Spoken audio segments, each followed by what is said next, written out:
Olá, confeiteira! Seja muito bem-vinda à nossa segunda aula da imersão A Confeitaria do Futuro. Eu sou Jéssica Antonielli, chefe confeiteira, especialista em doces sem glúten e sem leite e mentora de confeiteiras inclusivas maravilhosas.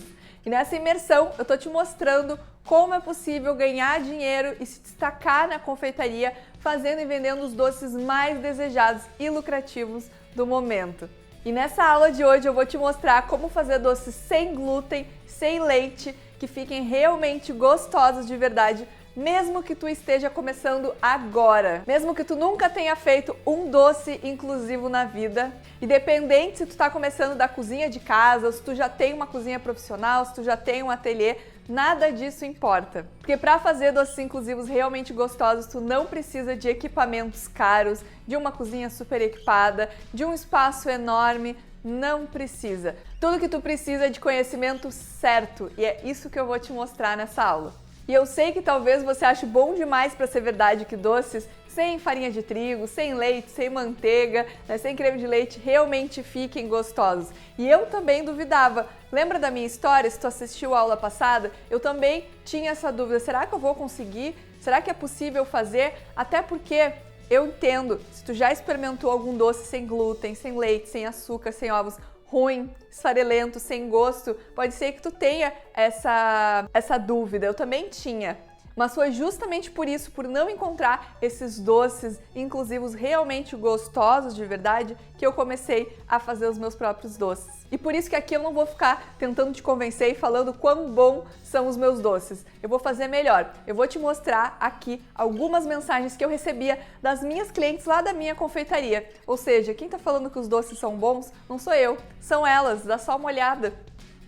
Eu recebia todos os dias esse tipo de mensagem de clientes encantadas, chocadas, que realmente conseguiram experimentar um doce sem glúten, sem leite, um doce saudável, realmente gostoso e surpreendente. E talvez você esteja se perguntando, mas Jéssica, eu nunca fiz um doce na vida, eu nunca fiz um doce inclusivo na vida, será que eu também vou conseguir? E a verdade é que sim. Assim como os meus doces também não eram lá grande coisa, não nasci com nenhum dom e hoje eu faço doces maravilhosos, você também pode conseguir. Assim como a Ale Moreira, que foi minha aluna e entrou dentro do método esperando aprender a fazer doces sem leite, que ela não sabia fazer. E hoje ela faz, ó, esses doces incríveis, lindos, totalmente sem glúten e sem leite. Ou como a Paola, que estava começando do zero e fez esses ovos maravilhosos e arrasou na sua primeira Páscoa após ser minha aluna. Viu só como é possível? Então, confeiteira, vamos rever um pouquinho do que a gente viu na aula passada, na nossa aula 1 da imersão. Na aula passada eu te mostrei um pouquinho, te contei um pouco da minha trajetória até chegar aqui, né, até ensinar, hoje dividir todo o meu conhecimento. Eu também te mostrei como os meus doces eram lá no início, como eles se tornaram depois de aplicar o método que eu desenvolvi. A gente também viu por que começar agora a trabalhar com os doces inclusivos é muito importante, é fundamental, que esse é o momento. Você aprendeu também sobre os públicos dentro da confeitaria inclusiva, quem que você pode atender dentro da sua realidade, com o seu espaço, com o que você tem. Eu também te mostrei como fidelizar esses clientes, o que tu precisa saber para conseguir fidelizar esse tipo de cliente da confeitaria inclusiva. E além de tudo isso, nós fizemos juntas um doce de leite vegano, sem glúten, sem lactose, que tu já pode começar a fazer aí na tua casa, aí na tua cozinha, aí no teu ateliê e vender. Olha, realmente foi muita coisa para nossa primeira aula, né? E se por acaso tu não viu, se tu perdeu a primeira aula, eu vou te fazer um convite. Pausa agora esse vídeo, volta lá e assiste essa primeira aula, porque tu só vai conseguir entender e aplicar as coisas que eu vou te ensinar hoje aqui nessa aula 2, se tu tiver esse conhecimento prévio da aula 1, tá? Então se por acaso tu perdeu a aula 1, vai ali, volta, assiste a aula 1 e depois vem aqui para continuar assistindo a aula 2 e entender tudo certinho, combinado? E antes da gente entrar no conteúdo bem maravilhoso que eu preparei para essa aula, confeiteiras. Eu quero agradecer vocês. Quero agradecer as inúmeras mensagens de carinho, os insights que vocês tiveram da aula passada, da nossa aula 1. Eu tô realmente muito feliz com as inúmeras mensagens que eu tô recebendo de vocês, elogiando a aula, dizendo que realmente foi um conteúdo muito bom. Realmente, esse carinho é o que faz tudo valer a pena. Eu fico muito feliz, porque eu tenho certeza que essa comunidade de alunas que está se formando são alunas que fazem parte de uma comunidade de confeiteiras de sucesso, de confeiteiras que realmente vão conseguir ganhar dinheiro e viver da confeitaria. E ver essa comunidade se formando aqui é muito especial. Isso tudo é o que faz o meu propósito valer a pena. Muito, muito obrigada pelas inúmeras mensagens de carinho. Sou muito grata a vocês e eu preparei um conteúdo muito maravilhoso para a aula. Não sei se vocês estão preparadas. Espero que estejam, com papel e com caneta aí, porque vai ser incrível. O que eu vou te falar hoje, eu tenho certeza que ninguém nunca te falou, confeiteira, que vai mudar a forma com que tu enxerga o teu negócio e a forma com que tu vende os teus doces. Então, se você assistiu a primeira aula confeiteira, então você já sabe que é loucura esperar resultados diferentes fazendo tudo sempre igual. E as chances são que se você está aqui hoje é porque você não está 100% satisfeita com os resultados que está tendo hoje aí na sua confeitaria. Então, confeiteiro, eu te convido a fazer diferente, a começar a pensar diferente, sair da tua zona de conforto, que na verdade eu chamo de zona de desconforto. E eu te convido a começar a fazer algo novo, para começar a ter resultado de verdade, para finalmente parar de ouvir que os teus doces são caros, parar de brigar por preço com a concorrência, parar de passar noites, madrugadas na cozinha produzindo 1001 doces diferentes porque o teu cliente pediu. E pior, chegar no final do mês e não ver dinheiro. Sair da zona de conforto, confeiteira, não é fácil, mas ficar nela é mais difícil ainda. É justamente por não querer sair da zona de conforto que a maioria das confeiteiras não chegam aonde gostariam de chegar. Na verdade, confeiteira, existem dois tipos de confeiteira. Aquelas que querem viver da confeitaria e aquelas que realmente desejam viver da confeitaria. 95% das confeiteiras apenas quer viver da confeitaria, enquanto os outros 5% realmente desejam viver da confeitaria. Mas, Jéssica, qual é a diferença de querer e desejar? Sabe aquele cliente que quer um docinho e ele te pede, quando tu passa o preço, ele desiste de comprar? Pois é, esse cliente ele apenas quer. Agora, tem o cliente que deseja. Esse cliente, ele atravessa a cidade se for preciso para chegar até o docinho que ele quer, que ele realmente deseja. O desejo, ele é muito poderoso, confeiteiro. O desejo, ele move montanhas. Quando a gente deseja alguma coisa, a gente está realmente disposto a fazer o que deve ser feito, não importa o que seja, para chegar até o nosso objetivo. E na confeitaria não é diferente. As confeiteiras que querem viver da confeitaria, elas não estão dispostas a fazer tudo o que deve ser feito para de fato conseguir viver da confeitaria. São aquelas confeiteiras que vivem correndo atrás de receita e pulando de receita em receita e achando que isso vai ser a solução mágica para o seu negócio. Essas confeiteiras, elas não se aprofundam no seu negócio. Elas simplesmente ficam presas em receitas, procurando receitas todos os dias. Só que, confeiteiro, eu preciso te alertar de uma coisa.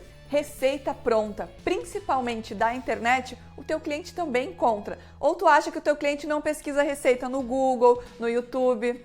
Pois é, muitas vezes essa mesma receita que tu está reproduzindo aí na tua confeitaria, o teu cliente já sabe fazer. E aí eu te pergunto, por que raios o teu cliente vai pegar o dinheiro dele, o suado dinheiro dele e te dar em troca de algo que ele mesmo pode fazer em casa, de uma receita que ele tem acesso no Google, no YouTube, de graça? Por que ele vai comprar de você? Qual é o seu diferencial? O que tu entrega que ele não encontra no Google ou no YouTube? E aí que nós chegamos no outro grupo de confeiteiras, as confeiteiras que desejam viver da confeitaria. Essas confeiteiras que desejam, elas não param até chegar no seu objetivo. E elas não ficam mais indo atrás só de receitas, porque elas já entenderam que o jogo é outro, que para o negócio realmente dar certo, para elas se destacarem da concorrência, para elas conseguirem viver da confeitaria, elas precisam de todas as peças do quebra-cabeça e que a receita ela é só uma pecinha. É como se tu quisesse montar um quebra-cabeça inteiro com uma única peça. Não dá. Não funciona assim. Tu nunca vai ter a imagem completa com uma única peça. Tá faltando as outras. Essas confeiteiras que desejam viver da confeitaria, elas já entenderam que para o negócio dar certo, elas precisam aprender a fazer os doces do jeito certo, aprender os fundamentos, aprender como atender o cliente, a como precificar, como escolher uma boa embalagem, a como fazer condução de vendas. E a verdade, confeiteira, é que tem muito menos concorrência no grupo do desejo do que no grupo do querer. Afinal, 95% das confeiteiras apenas querem viver da confeitaria, mas não vão fazer o necessário para chegar lá. E apenas 5% estão realmente no grupo do desejo, aquelas que estão dispostas a fazer o que deve ser feito. Mas eu tenho uma boa notícia para você, confeiteira. Se você está aqui na aula 2, se você chegou nessa aula 2 dessa imersão, há grandes chances de que você esteja no grupo de 5%, no grupo das confeiteiras que desejam. Porque sim, lá na primeira aula, quando eu falei que não se tratava apenas de receita, muita gente já abandonou o barco. E é sempre assim. E agora que você já entendeu que não se trata só de uma receita, vamos para a nossa aula prática. Mas antes da gente começar a fazer o nosso bolo de chocolate, colocar a mão na massa, eu preciso te falar uma coisa muito importante. O que eu vou te ensinar nessa aula são ensinamentos para te dar autonomia na cozinha. Esses ensinamentos vão te transformar numa confeiteira capaz de fazer o doce que quiser, sem nunca mais precisar ficar refém de receitas da internet. E é justamente isso que eu vou te falar nessa aula, que a maioria das confeiteiras não sabem e que por isso acabam fazendo doces sem glúten, sem leite, secos, sem gosto, esfarelentos. Esse aqui é o grande passo para você realmente se diferenciar da concorrência e fazer sucesso com os doces inclusivos.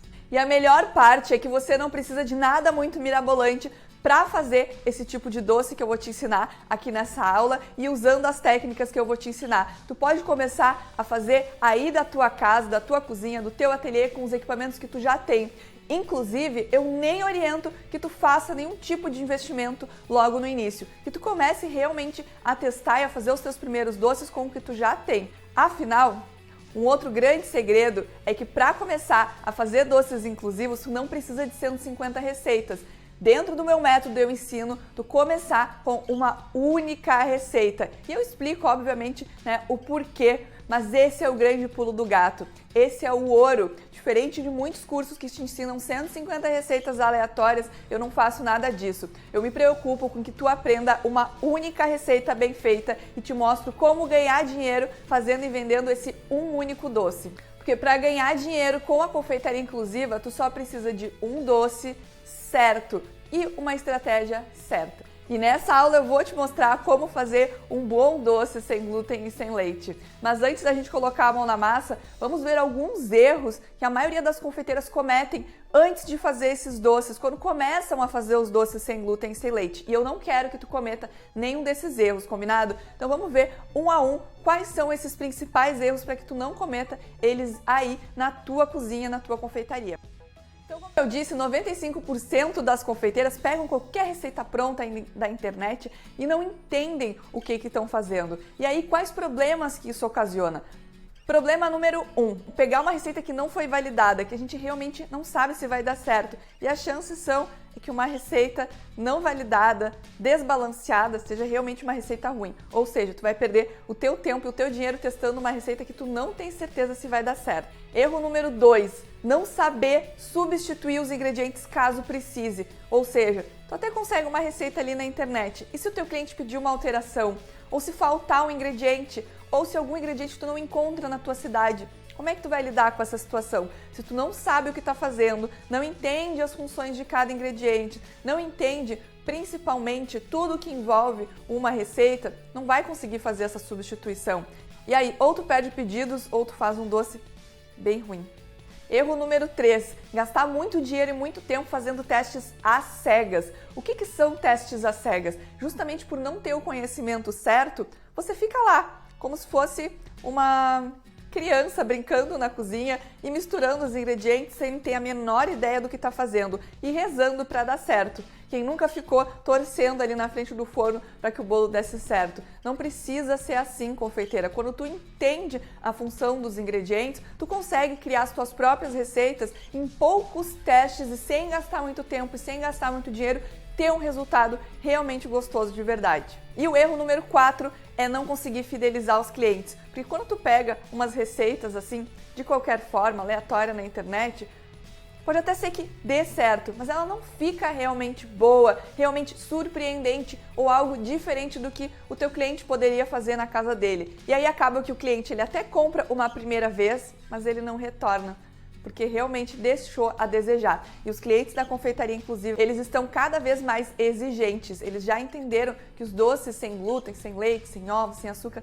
podem sim ser muito gostosos. Se tu não consegue entregar algo de qualidade, esse cliente ele compra uma vez, mas ele não volta mais. Por isso, confeiteira, ao entender o que eu vou te falar nessa aula, você vai sair na frente da maioria das confeiteiras que estão entrando agora nesse mercado de forma leiga, sem conhecimento nenhum. O que eu vou te falar nessa aula, o que eu vou te ensinar agora nos próximos minutos, vai fazer com que tu consiga de fato se diferenciar da concorrência e conseguir ganhar dinheiro fazendo e vendendo esse tipo de doce. Fazer doces inclusivos realmente muito gostosos não só vai te fazer ser pioneira aí na tua cidade, mas também vai te proporcionar ser a melhor, ou seja, se tornar a única opção do seu cliente. E assim conseguir cobrar um valor justo pelos seus doces.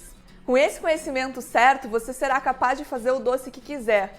Bolos, brownies, cookies, tortas, tudo, qualquer coisa que quiser. Esse conhecimento ele é muito poderoso, confeiteira. Antes da gente colocar a mão na massa e fazer o nosso bolo, eu vou te ensinar um pouco sobre os ingredientes da confeitaria inclusiva e como que tu consegue fazer substituições para criar as tuas próprias receitas. Então, confeiteira, o que compõe uma receita? Ingredientes, né? Mas não é só ingredientes, é método de preparo, enfim, tem vários fatores. Aqui nessa aula a gente vai falar um pouco sobre ingredientes, que é o mais diferentão ali na confeitaria inclusiva, tá? Depois a gente tem os processos, as formas de preparo, mas eu não vou entrar muito nesses detalhes. Quando a gente fala de ingredientes, a gente precisa entender uma coisa. Cada ingrediente dentro de uma receita tem uma função. É como se fosse um grande quebra-cabeça, tá? Onde cada pecinha se encaixa perfeitamente no seu lugar ideal. Se tu tira uma pecinha desse quebra-cabeça, ou seja, um ingrediente, digamos, você tirou o açúcar da receita, né? Como que a gente faz para substituir esse ingrediente dentro dessa receita? A gente precisa de uma outra pecinha que encaixe corretamente ali, não é mesmo? Pensando num quebra-cabeça? Porque se tu pegar um outro ingrediente, uma outra pecinha que não tenha o formato ideal daquele espaço, a imagem não vai se completar, vai ficar uma coisa estranha, né? Ou não vai encaixar ali. Os ingredientes é a mesma coisa. A receita, ela é uma composição química onde cada ingrediente tem a sua determinada função. Quando a gente tira esse ingrediente que exerce essa função, a gente precisa substituir por outro ingrediente que vá ter a mesma função. Só que é muito difícil que um outro ingrediente tenha exatamente aquela mesma função. Então, o que acontece? A gente precisa entender a função de cada um dos ingredientes para fazer rebalanceamentos, tá? Vou dar um exemplo mais prático aqui. Vamos falar um pouquinho do açúcar. Muita gente acha que o açúcar serve apenas para adoçar as nossas receitas, não é verdade? Né? Tira o açúcar, coloca o adoçante, tudo certo, tá adoçada. Só que não é bem assim. Quando a gente fala, por exemplo, de uma receita de bolo, o nosso açúcar, ele vai trazer funções, né? Ele vai fornecer algumas características para a nossa massa de bolo, como cor, aroma, umidade, expansão, maciez. Olha quanta coisa, quantas funções um ingrediente tem dentro da nossa receita, né? O açúcar, ele vai fornecer tudo isso. Aí, tu vai lá e quer fazer um bolo sem açúcar. Tá bom, preciso retirar o açúcar, vou fazer um bolo para um diabético. Como que eu faço isso? Tu vai retirar o açúcar, tu vai retirar todas essas características. O que tu vai repor no lugar? Muitas pessoas repõem com adoçantes. Legal. Mas esse adoçante que tu tá utilizando, ele vai contribuir com todas essas características? Será? Depende do adoçante. A maior parte dos adoçantes, eles não caramelizam como o açúcar, eles não desempenham o mesmo papel do açúcar. A maior parte dos adoçantes, esqueci aqui do dulçor, ó, dulçor. A maior parte dos adoçantes vai fornecer apenas o dulçor. Apenas isso. Todo o resto. Como é que eu faço com a maciez, com a expansão, com a umidade, com o aroma, com a cor? Se tu já tentou, por exemplo, fazer... vou pegar um exemplo da nossa aula passada, a receita do doce de leite, né? Tu viu que a primeira parte ali, a primeira etapa é a caramelização do açúcar. A gente faz um caramelo de açúcar, né? Porque o açúcar, quando ele derrete, acontece uma reação ali e ele carameliza, ele fica douradinho. E aí, se eu for tentar caramelizar um adoçante, isso não vai acontecer. Logo, o nosso adoçante ele não vai conferir cor. Vou colocar aqui adoçante. O nosso adoçante ele não vai conferir cor. Aroma também não, porque não vai ter esse aroma do caramelo, né? Umidade, como ele não carameliza, ele também não vai fornecer umidade. Inclusive, alguns adoçantes que são fibras, eles vão puxar a umidade do meu bolo, ou seja, vão deixar o bolo mais ressecado, mais esfarelento. Expansão também não vai ajudar muito, maciez menos ainda. Olha só, como é que eu faço essa troca então? É só trocar um para um e tá tudo certo? Não. Vai depender muito da receita, tá? Tu vai ter que entender qual o papel daquele ingrediente, desse ingrediente dentro da receita. Se é um creme, se é uma massa de bolo, se é um pão, se é uma torta sablé, uma base sablé, tá? Tu vai ter que entender qual a função desse ingrediente dentro desse preparo para conseguir fazer um rebalanceamento. Por quê? Aqui, o adoçante ele vai fornecer somente o dulçor e o restante eu vou fazer aí um rebalanceamento da receita buscando trazer mais cor, mais aroma, mais umidade, mais expansão, mais maciez através de outros ingredientes, tá? Que consigam agregar essas características dentro da minha receita. Por isso que é tão importante que vocês entendam a função de cada um dos ingredientes. E quando a gente fala da confeitaria inclusiva, isso é potencializado. A confeitaria tradicional também é importante, mas na confeitaria inclusiva é mais ainda, porque a gente retira muitos ingredientes, a gente substitui muitos ingredientes, a gente troca muitos ingredientes. Tá? Eu vou falar um pouquinho agora das farinhas sem glúten, que eu sei que é a maior dúvida de vocês, então eu vou falar um pouquinho para vocês entenderem como que a gente usa esse tanto de farinha sem glúten. Porque sim, dentro da confeitaria tradicional, da panificação tradicional, a gente tem uma única farinha, né? A gente utiliza para quase tudo a farinha de trigo.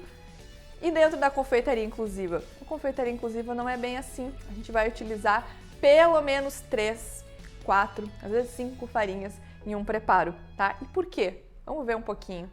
Para a gente saber o que a gente vai colocar no nosso bolo, a gente precisa antes entender a função do que a gente está tirando, né?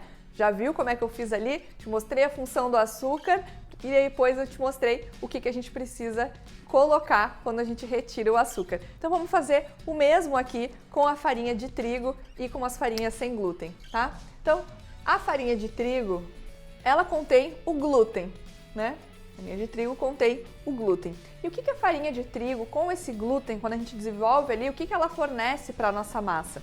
Quando a gente fala de massa de pão, massa de bolo, ela vai fornecer, o glúten ele vai ajudar na nossa massa, fornecendo liga, né? Lembra que eu falei na aula passada que o glúten ele é uma colinha, ele é uma rede elástica proteica, então vai fornecer sim liga para os nossos pães e bolos. Estrutura, a farinha de trigo ela vai fornecer estrutura, né? Ela tá ali em grande quantidade dentro das nossas receitas de pães e bolos. Maciez, o glúten ele segura ali os gases da fermentação, ele ajuda a segurar a umidade também dentro dos nossos pães e bolos, então ele vai fornecer maciez, vai fornecer umidade, vai ajudar, né, contribuir com a umidade e com a maciez dos nossos pães e bolos, tá? Então agora a gente já sabe as funções que a gente precisa ter, que o glúten fornece para os nossos preparos de pães e bolos, tá? Quando a gente tira o glúten, quando a gente tira a farinha de trigo, como que a gente repõe? Aí a gente vai pensar, mesma coisa ali do açúcar, né? Tem uma única farinha sem glúten que forneça tudo isso?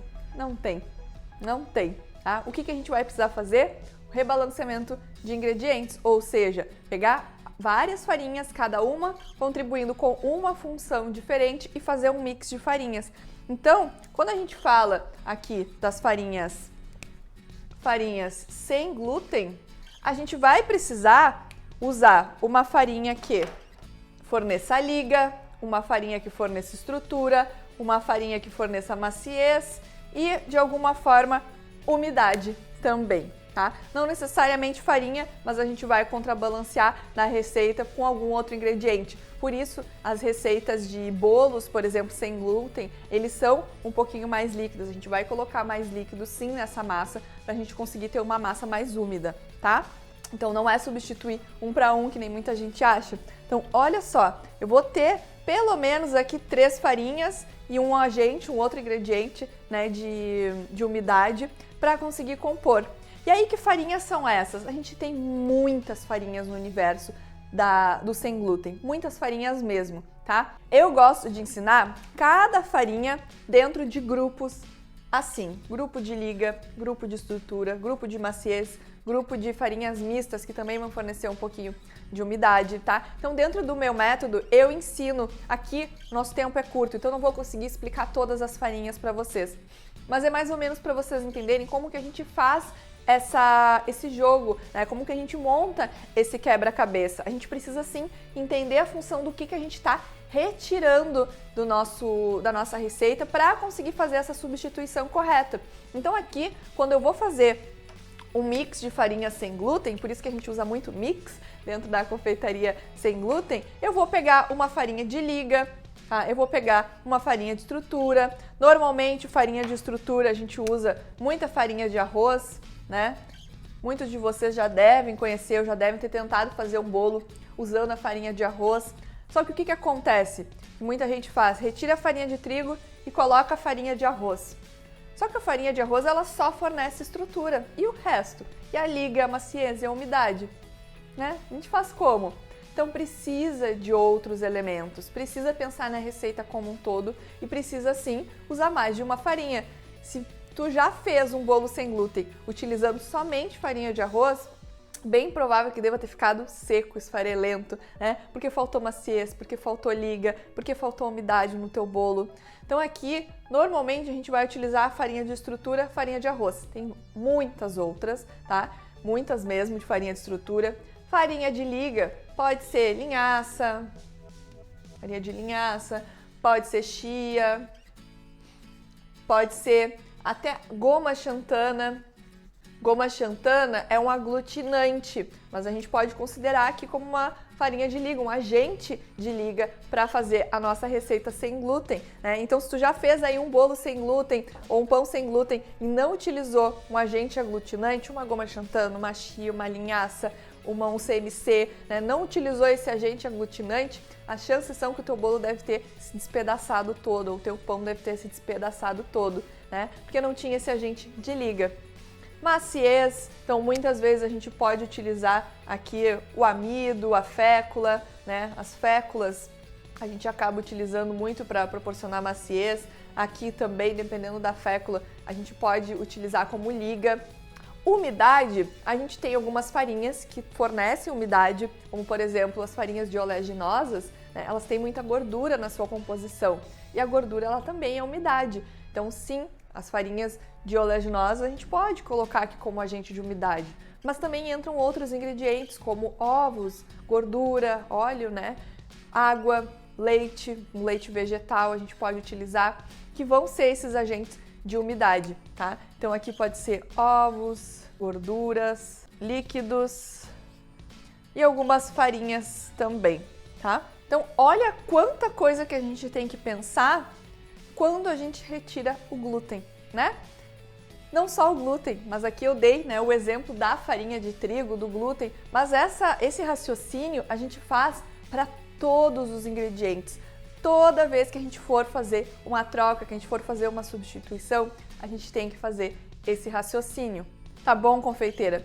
Dito tudo isso, agora que tu já entendeu um pouquinho na teoria como funciona essas substituições, vamos para nossa aula prática, vamos fazer o nosso bolo de chocolate. Eu tenho certeza que colocando a mão na massa, que vendo ali na prática, tu vai conseguir entender melhor como que a gente faz o uso de cada um desses ingredientes, tá certo? Vamos lá? Então, confeiteira, vamos finalmente para nossa aula prática. Vamos fazer o nosso bolo de chocolate sem glúten e sem leite. Vou utilizar a batedeira para começar batendo os ovos e o açúcar aqui. Mas se tu não tem batedeira, tu pode sim fazer esse bolo na mão, não tem problema. Utiliza um fouet, esse batedor de arames aqui, e aí faz esse processo que eu vou fazer aqui na batedeira, pode fazer na mão, não tem problema. Resultado fica igual? Não fica. Por quê? A gente vai utilizar aqui a fermentação mecânica, ou seja, eu vou aerar bem esses ovos, fazer um creme bem fofo com esses ovos e açúcar, que vai ajudar o meu bolo a ficar mais fofinho. Então, a batedeira nessa hora, ela ajuda, mas com certeza dá para fazer sem, não tem problema, tá? Então, antes de tudo, antes da gente começar a bater os ovos e o açúcar aqui na batedeira, eu vou misturar separadamente os secos aqui num bowl. Tá? Então vou colocar todos os secos aqui, fazer um mix com todos os secos para depois adicionar nessa mistura aqui de ovos e açúcar e líquidos, tá bom? Detalhe muito importante, todos os meus ingredientes aqui estão devidamente pesados, tá? Eu utilizo essa balança branquinha para pesar, ela é super barata. Tu encontra na internet mesmo, ou qualquer loja de confeitaria, custa em torno de 20 e 30 reais, e ela é imprescindível para as tuas receitas darem certo. Então, se tu ainda não utiliza a balança, faz esse investimento, vai ser o melhor investimento da tua vida. Essa balança menorzinha aqui, ela é uma balança de alta precisão. Essa balança eu utilizo para pesar a goma xantana, tá vendo? Aqui é bem pouquinho ó, que a gente utiliza. Então a gente vai utilizar a balança de precisão para pesar a goma xantana, o fermento químico também, que é pouquinho. Por quê? Como é muito pouco a goma xantana, a gente usa ali, dependendo da receita, 1 grama, 1,5 gramas, 2 gramas. Essa balança aqui, ela não é sensível o suficiente para conseguir pesar, tá? E a goma xantana, ela é muito potente, ela é muito forte. Então, 0,5 grama a mais vai fazer diferença sim no teu bolo, tá? Então, vamos começar? Vou separar aqui as minhas balanças e vou começar misturando os secos. Então, aqui tenho todos os meus ingredientes pesadinhos.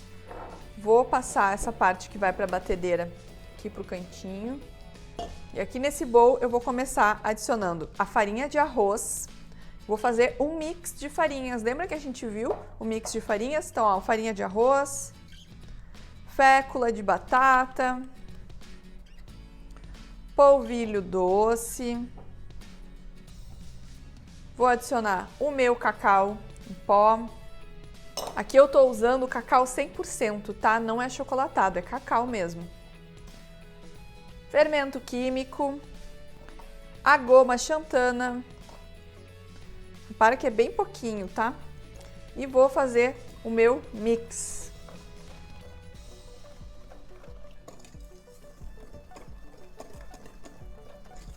Agora que eu já tenho todos os secos aqui, ó, bem homogeneizados, eu vou separar, deixar aqui de ladinho e vou começar a bater aqui na batedeira os ovos e o açúcar. Repara que eu estou utilizando 2 tipos de açúcar, o açúcar demerara, que é esse mais branquinho aqui, e o açúcar mascavo, que é esse mais marronzinho aqui. Por que eu estou utilizando 2 tipos? Porque cada um vai trazer características diferentes para o meu bolo. O açúcar demerara, ele vai trazer mais estrutura.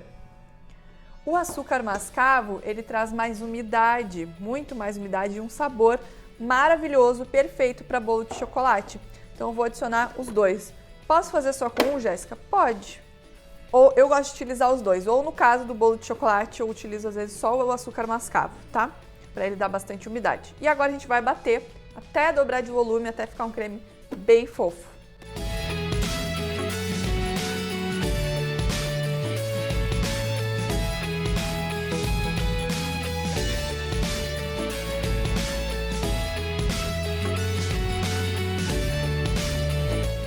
Ó, tá vendo que virou um creme bem fofo e clarinho, ficou bem clarinho, né? Agora a gente vai começar a adicionar o óleo, mas é aos poucos, tá? Eu vou ligar a batedeira e vou adicionando em fio o óleo com a batedeira ligada e depois vou adicionar os demais ingredientes. Então, vou voltar aqui, vou ligar.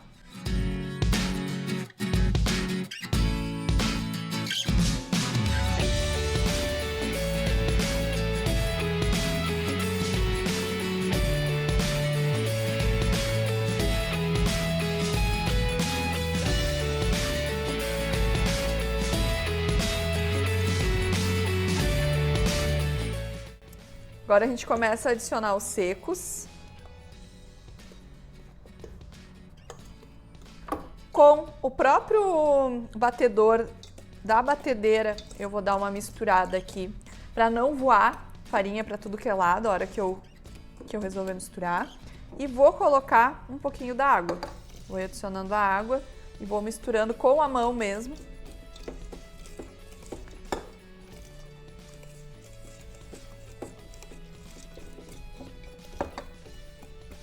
E agora sim, eu vou dar mais uma mexidinha com a batedeira bem rapidamente.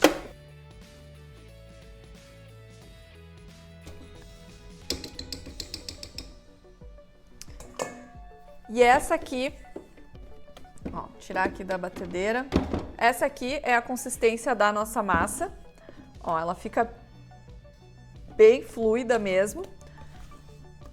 Em comparação à massa de bolo feita com farinha de trigo, ela é um pouquinho mais fluida, tá? Não pode ficar muito pesada essa massa.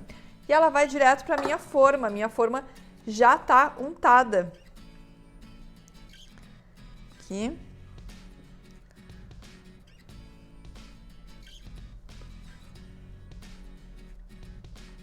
E agora vai para o forno assar a 180 graus. Meu forno já tá pré-aquecido, tá? Tá pronto o nosso bolo, confeiteira.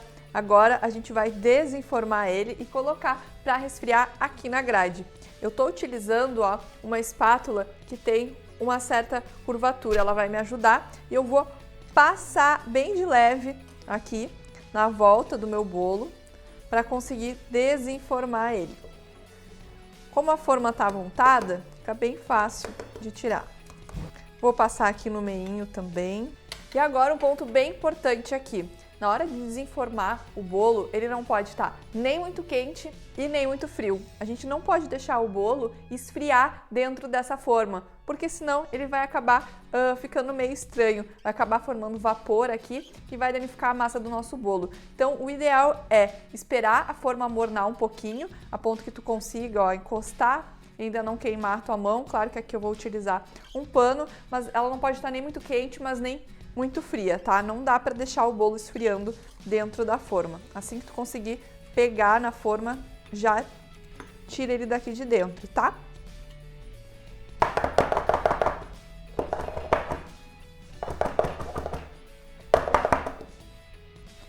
E agora eu vou pegar a minha grade, colocar aqui em cima.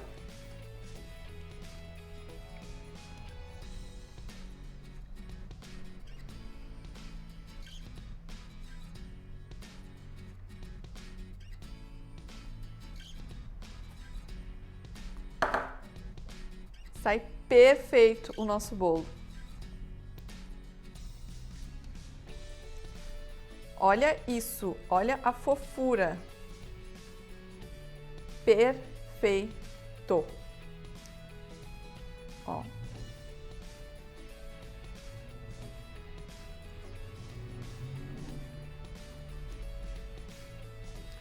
E agora, o ideal é deixar ele resfriando aqui em cima dessa grade e depois eu vou passar para cima de um tabuleiro, para a gente conseguir decorar ele.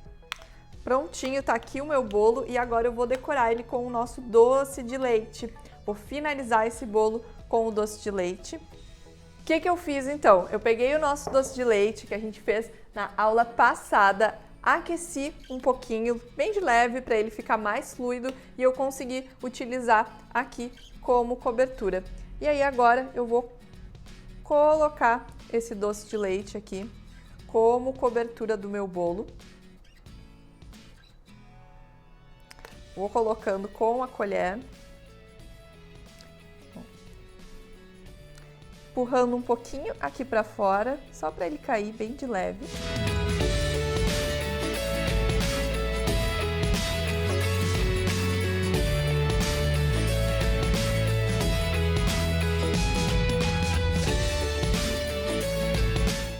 Bom, confeiteira, esse foi o nosso bolo de chocolate sem glúten, sem lactose, com essa cobertura de doce de leite vegana bem maravilhosa, que na próxima aula a gente vai utilizar tanto a massa quanto o doce de leite para fazer um bolo no pote bem maravilhoso, bem delicioso e lucrativo, tá? Bom, eu tentei ao máximo ao longo dessas duas aulas te explicar tudo o que eu podia dentro do nosso tempo, mas o nosso tempo é limitado para eu conseguir te explicar tudo o que envolve fazer e vender os doces sem glúten e sem leite. E eu sei que algumas pessoas já estão interessadas em uma solução mais completa para efetivamente aprender a fazer e vender esse tipo de doce. E a verdade é que eu tenho sim uma solução mais completa. É o meu treinamento, um método, um passo a passo para quem quer aprender a fazer e vender, que é o método Doces Inclusivos Maravilhosos. Inclusive, eu vou abrir uma nova turma do método na segunda-feira. Mas eu não quero falar muito sobre isso agora. Eu vou falar mais sobre o método, eu vou dar mais informações detalhadas na próxima aula. Mas eu já adianto aqui que eu estou preparando algo muito especial para as confeiteiras mais comprometidas que estão me acompanhando aqui nessa imersão. Afinal, olha quanta coisa a gente viu nessa aula. Nessa aula você aprendeu porque algumas confeiteiras conseguem viver da confeitaria e outras não. Eu também te falei o grande segredo que vai fazer tu se diferenciar da concorrência nesse mercado da confeitaria do futuro. Você também aprendeu a substituir os ingredientes em uma receita sem glúten e sem leite e aprendeu a fazer esse delicioso, perfeito bolo de chocolate com doce de leite. Além de tudo isso, na aula passada, você aprendeu por que agora é o momento ideal para começar a fazer e vender esse tipo de doce. Porque é uma excelente oportunidade de negócio. Você também aprendeu quais públicos que você pode atender dentro da sua realidade, da sua cozinha, começando com o que você já tem. Também os pontos principais que precisa se atentar para conseguir fidelizar esse público dessa nova confeitaria. Além de tudo isso, é claro, fizemos o doce de leite que hoje nós utilizamos no nosso bolo. E como foi realmente muita coisa, confeiteira, eu sugiro que tu reassista a aula 1, faça um resumo de tudo que tu aprendeu, reassista essa aula, faça um resumo de tu aprendeu, clica aqui embaixo. Se tu ainda não está no nosso grupo de WhatsApp, clica aqui, entra e baixa o material complementar, porque lá tem todo o resumo das duas aulas, da aula 1 e dessa aula aqui, e também todas as quantidades, as receitas completas para te conseguir fazer esse bolo, esse doce de leite e já começar a vender o quanto antes.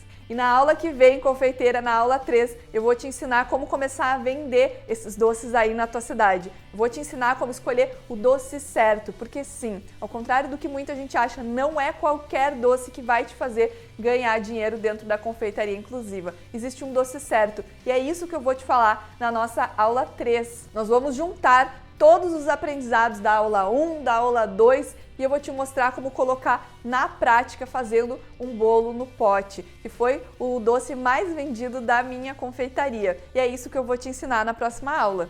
É bem importante eu te falar que a aula 3 ela é a mais importante das 3 aulas, só que ela só vai fazer sentido para ti se tu realmente assistiu às outras aulas. Então, se por acaso tu não assistiu a aula 1, volta lá e assiste antes de assistir a aula 3, combinado? Agora, confeiteira, me deixa um comentário aqui embaixo me contando o que tu achou dessa aula, se te ajudou, se ficou com alguma dúvida. Agora, se essa aula te ajudou, confeiteira, se você faz parte daquele grupo de confeiteiras dos 5% ali, confeiteiras do desejo e não da vontade, das confeiteiras realmente comprometidas, faz o seguinte: tira um print dessa aula, tira uma foto tua assistindo essa aula e me marca com algum aprendizado que tenha sido importante para ti. Me marca lá no Instagram que eu vou olhar as melhores marcações e vou repostar lá no meu perfil. Assim eu consigo saber quem são as confeiteiras realmente comprometidas, as confeiteiras que estão no grupo do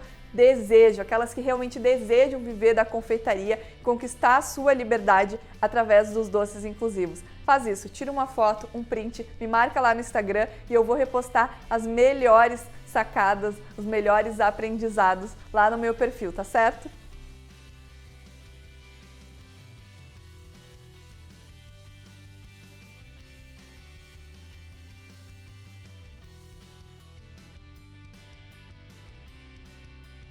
Bom, só esse bolo com doce de leite já valeu a imersão, fala sério, né?